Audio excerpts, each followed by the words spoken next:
What's up, guys? I'm your host, Coach D. Welcome to another episode of the Starting Five. As always, brought to you by SC Media Christian Network, where we try to bring you guys fresh and new content. But before we get started, like always, I like to start off with a scripture. This week it comes from 1 Corinthians 16 and 13. Be on your guard, stand firm in the faith, be courageous, be strong. Amen. So let's get to it, guys. I got about 5 topics I like to hit. We're going to do our best to go through them. So first topic, without a question, is The Last Dance. Got to talk about The Last Dance. 5 and 6. I'm loving it. I can't get enough of it. It's very entertaining. Even though I knew a lot of it, some of it I didn't know. But some of it I could have did without. I could have done without. I really could have. In particular, my man Horace. Horace passing on information on the behalf of Mike Jordan, talking bad behind Mike Jordan back. You know who you did, Horace. You know what you did. You know what you did, dog. You know what Horace Grant is. Before we get going, Horace Grant is basketballs can't get right. That's who he is. He can't get right. Horace just cannot get right. Horace is that guy who always see himself as more than he is. And it's cool to have ambition, but he don't have no self-awareness as well. See, this is who Horace is versus who he think he is. Horace is the Chrysler 300. And for those of you who know about the Chrysler 300, most of you know it, if not all of you, it's a nice car. And I remember when the Chrysler 300 came out, it was a couple partners of mine when we first saw it. I remember hearing a couple dudes like, man, it kind of looked like a Bentley, dude. Look at the grill. And it did a little bit. But you know what? All that was true until a Bentley pulled up. And then it looked just like a Chrysler 300. Because that's what it is. But this is the thing about the Chrysler 300. There's nothing wrong with a Chrysler 300. A lot of people would like a Chrysler 300. A lot of people would be perfectly content with a Chrysler 300. Horace just couldn't just be his Chrysler 300 self. Do what he was made to do and be happy with it. Be joyful with it. No, he think he a Bentley. Michael Jordan is a Bentley. Scotty is probably a Ferrari, Corvette, top of the line. Horace, Chrysler 300. Now, I think he got it good. Because you could have been somebody on the team like Judd Bushler. And that's a Chevy Nova. You're not a Nova. You're not a Chevy Nova. You're a Chrysler 300. Be happy with that, Horace. Be happy. I wish you just would have embraced your role and found happiness in it instead of always trying to backstab Jordan and talking bad about him to the press and the Sam Smith and the whole book. Because they knew it was you, Horace. They knew how you felt. You saw Mike and Scotty being all-stars, and you thought you could be an all-star. But you wasn't going to be an all-star, Horace. You're a good player, but you're not a great player. They are great players. You're a good player. It's okay. It's all right. But that's enough about Horace. Back to Last Dance and the totality of the Last Dance. I just love it so much because the part with the Phoenix Suns, I celebrated the shot with John Paxson like I didn't know the shot was going to go in again. I remember exactly where I was at when Paxson hit that shot. I was in my aunt's house with some friends, and the game was looking shaky, man. If you remember back in that moment, it wasn't no guarantee the Bulls was going to win that game. It looked like it was going to be a Game 7 in Phoenix. Paxson hit that shot. Everybody went crazy. And obviously the Bulls three-peated. And then we was out having fun with friends. And it was just the craziest time. But what I also learned watching this documentary or The Last Dance is just how much we love Mike Jordan. And when I say we love Michael Jordan, we have an unhealthy love for Michael Jordan because we allow for Michael Jordan to just do any and everything, and we just justify it. And we have this bad habit: 6 for 6. Hey, 6 for 6, dog. 6 championships, 6 finals MVPs. As if that writes off all bad behavior, all shady behavior. Mike Jordan was hanging with a brother named Slim Bowler. Say that again. He was hanging out with a dude named Slim Bowler, whose title was former drug dealer Slim Bowler. This wasn't former President Barack Obama he playing golf with, former Mayor Harold Washington he playing golf with, or former whoever, of somebody of a respectable occupation. Your title is former drug dealer. When did he stop? Did we know he stopped, or did he just tell somebody he stopped? Like, former drug dealer Slim Bowler. And I remember when that was happening at the time, and I remember how we didn't even question it. We ain't make no big deal of it. We just acted as if like that was like nothing.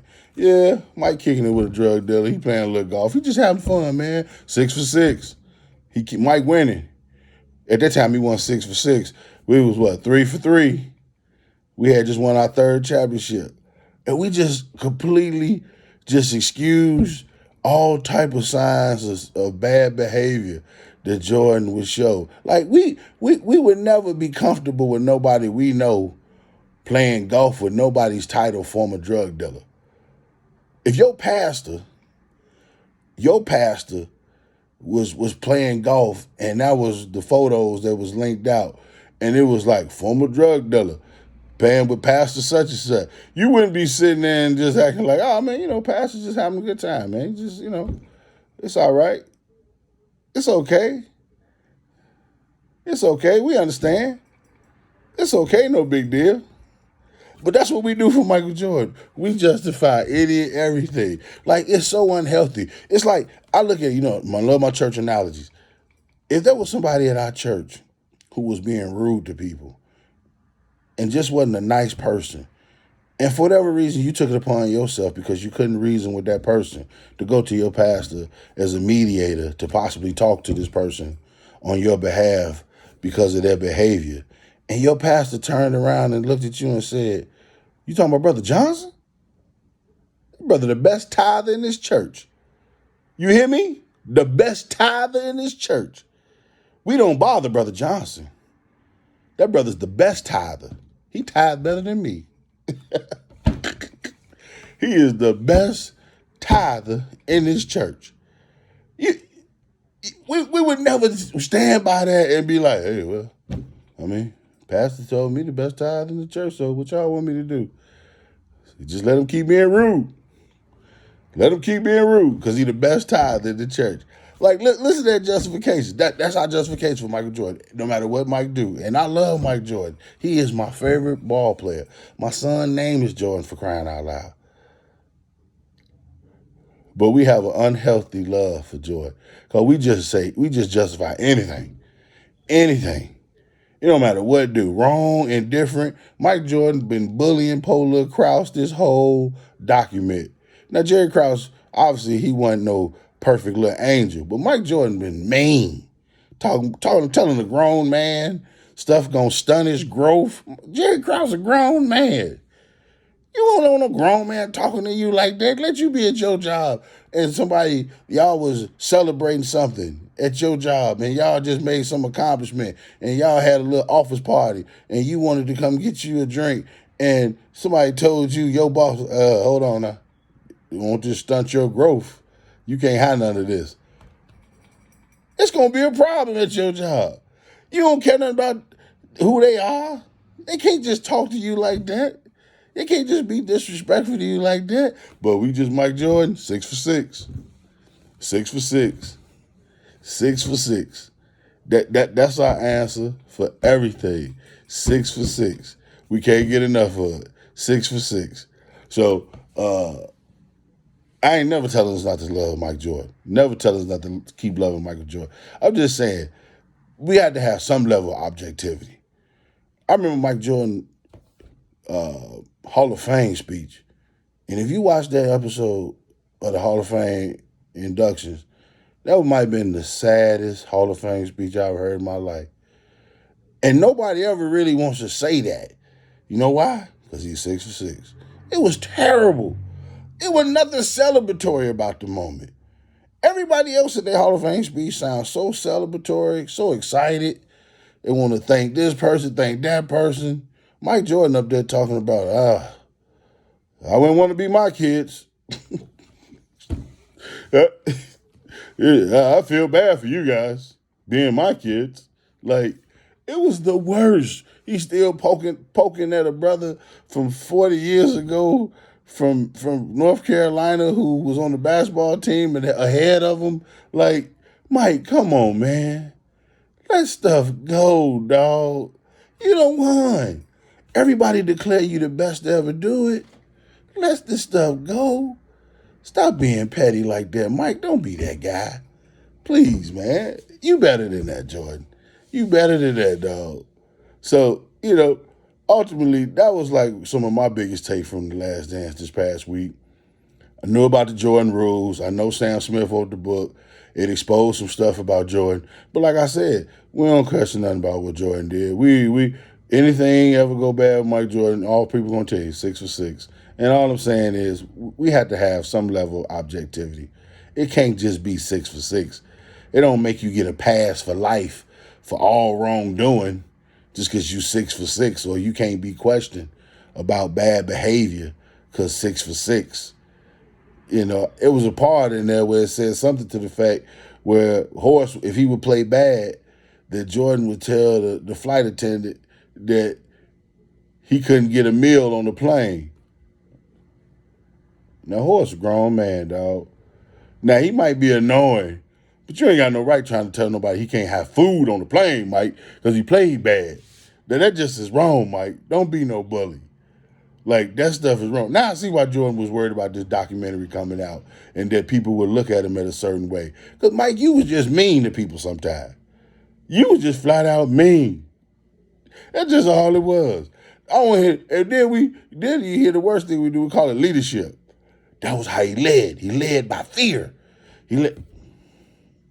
No, that was just the byproduct of the results.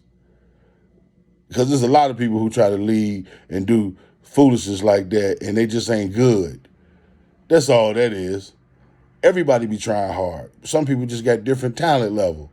It's a dude on the team right now who care every bit as much as the best player. He just not as good as the best player. So he can only do so much with his caring.